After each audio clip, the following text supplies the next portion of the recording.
જીવન એક નાટક છે અને એક સાચો કલાકાર જીવનને જીવી જાણે છે.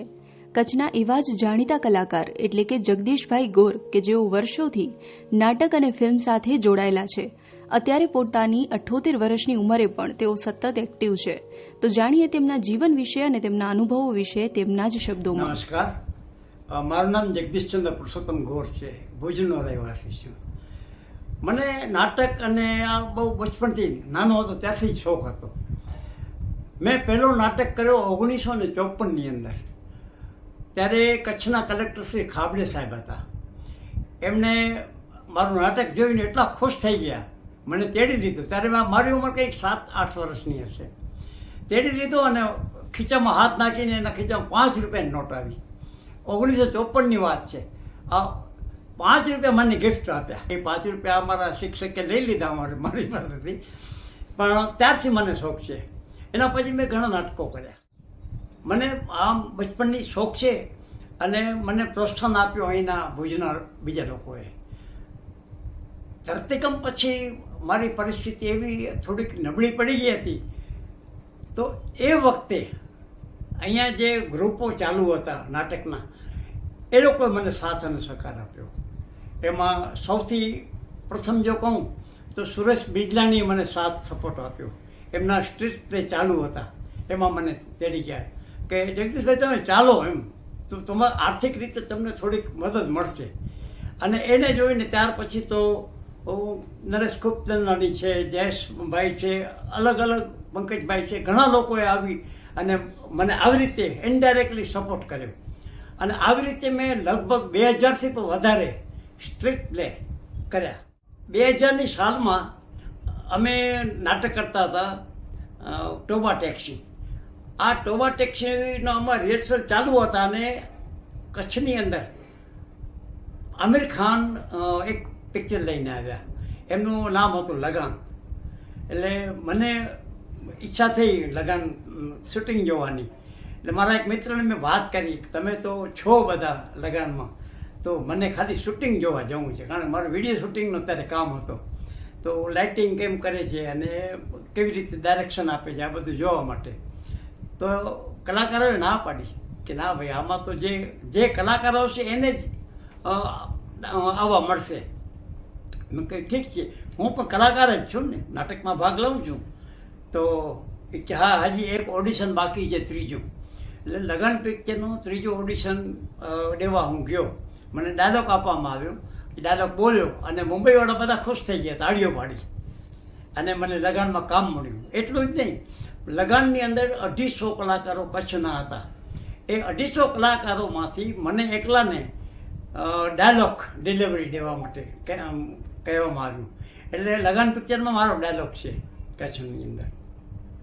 ત્યાર પછી તો અનેક ફિલ્મોમાં કામ કર્યું, નાટકોમાં કામ કર્યું. લગાન પછી તો મને ઘણી બધી ફિલ્મોમાં કામ મળતું રહ્યું. અને આમ કામ લેતો ગયો એમાં 7 ભાષાઓની અંદર મેં ફીચર ફિલ્મોમાં કામ કર્યું. એમાં મલયાલમ આવી જાય છે, સિંધી આવી જાય છે. એક કચ્છી ફીચર ફિલ્મ બની હતી, એમાં મેં ભાગ લીધો. એક હોલિવૂડની મેમ સાબ, એમાં મને સારો પાત્ર મળ્યો હતો, રાજગુરુનો. અને આપણે ભોજપુરી ભાષા છે, સિંધી, ભોજપુરી, એવી કુલ 7 ભાષાઓ મેં. ફિલ્મોની સાથે સાથે હું નાટક પણ કરતો હતો. એક વખત એવું બન્યું કે અમે નાટક માટે બહારથી વડોદરાથી મેકઅપ મેનને બોલાવ્યા. આમ દર વખતે બોલાવતા, પણ એન સમય પર એમણે કીધું કે હું નહીં આવી શકું. હવે ટાઈમ 2-3 દિવસનો હતો. એટલે આ લોકોએ કીધું તમને ફાવશે, મને પેઇન્ટિંગ કરતાં આવડે. એટલે મેં કીધું કે હા, મેકઅપ હું કરી દઈશ. અને પછી મેં મેકઅપનું ચાલુ કર્યું. પછી તો મને મેકઅપના એટલા બધા, કચ્છમાં કોઈ પણ જગ્યાએ નાટક હોય, ક્યાં હોય, તો મને બોલાવવામાં આવે મેકઅપમાં. એટલે મેકઅપ પણ હું કરું છું. એ ઉપરાંત એક પિક્ચર આવી હતી હારૂન અરુણ. એમાં એન સમય પર મુંબઈથી આર્ટ ડાયરેક્ટર નહોતા આવ્યા. તો એમના નિર્માતાએ મને બોલાવ્યો કે તમને પેઇન્ટિંગનો શોખ છે? મેં કહ્યું હા, પેઇન્ટિંગમાં છે. કે સમજણ પડે બધું કે તમે આર્ટ ડાયરેક્ટનું સંભાળી લો, ડાયરેક્શનનું. મેં કર્યું નથી કે કદી આ આર્ટ ડાયરેક્શન, હું કરીશ. હારૂન અરુણમાં મેં આર્ટ ડાયરેક્શન આપ્યું અને એ આર્ટ ડાયરેક્શનમાં મને એવોર્ડ મળ્યો. એવી રીતે આ પિક્ચર જોઈને પછી એક ગુજરાતી પિક્ચર હતો ઇન્સ્પેક્ટર અર્જુન. એમાં મને આર્ટ ડાયરેક્શનનું કામ સોંપવામાં આવ્યું. એટલે આવી રીતે મેં આર્ટ ડાયરેક્શન પણ કર્યું છે. ક્યારેક ક્યારેક સ્ક્રિપ્ટ લખી પણ લઉં છું. મેં પહેલી ફિલ્મ કરી ટેલિફિલ્મ હતી. અમે મિત્રો બધા સાથે બેસીને આનંદ શિલા નામની એક પિક્ચર હતી. 1986માં પિક્ચર અમે ફિલ્મ બનાવી હતી. એમાં મારો વિલનનો કેરેક્ટર હતો. એના પછી તો ઘણી બધી ફિલ્મો કર્યું. આમાં મોજો ડેરોમાં પણ મને કામ મળ્યું. એમાં એક નાનો કિસ્સો બની ગયો કે હું ક્રાઉડમાં હતો, બધા બેઠા હતા. હું આશુતોષ ગાવરીકર પાસે એમની પાસે ગયો અને મેં નમસ્કાર કર્યા. એમણે નમસ્કારનો જવાબ આપ્યો. પછી મેં કીધું કે मैंने लगान में काम किया है. तो आशुतोष गौरीकरे मैंने कीधु कि लगान में काम किया है, ठीक है, मैंने डायलॉग भी बोला है. मैं कीधु तो नहीं, ये वो नहीं हो सकता. कच्छ वाले किसी को भी डायलॉग नहीं था. એટલે મેં કીધું કે લગાન में मेरा एक डायलॉग है. और પછી મેં બોલીને બતાવ્યો. અરે રે તરત જ એના એડીને બોલાવ્યો મોજો ડારોના સેટ ઉપર. નહીં એટલે પછી એમને અંગ્રેજીમાં કીધું. હું એટલો સમજી શક્યો કે કોઈ કેરેક્ટર મને દેવા માટેની વાત હતી. એક મોજો ડારોમાં ગામના મુખિયાનો રોલ એમાં છે, એ આપ્યો અને એક ડાયલોગ પણ મને મળ્યો હતો. હું એક વાતમાં માનું છું કે માણસ જ્યારે પ્રવૃત્તિમાંથી નિવૃત્ત થાય ત્યારે બીમાર પડે અને પછી એના બાકીના વર્ષો બહુ ઓછા થઈ જાય, એવું મારી માન્યતા છે. એટલે હું સતત પ્રવૃત્તિમાં રહું છું. આજે મને 78 વર્ષ ચાલુ છે, 78મું વર્ષ, છતાં એક્ટિવ.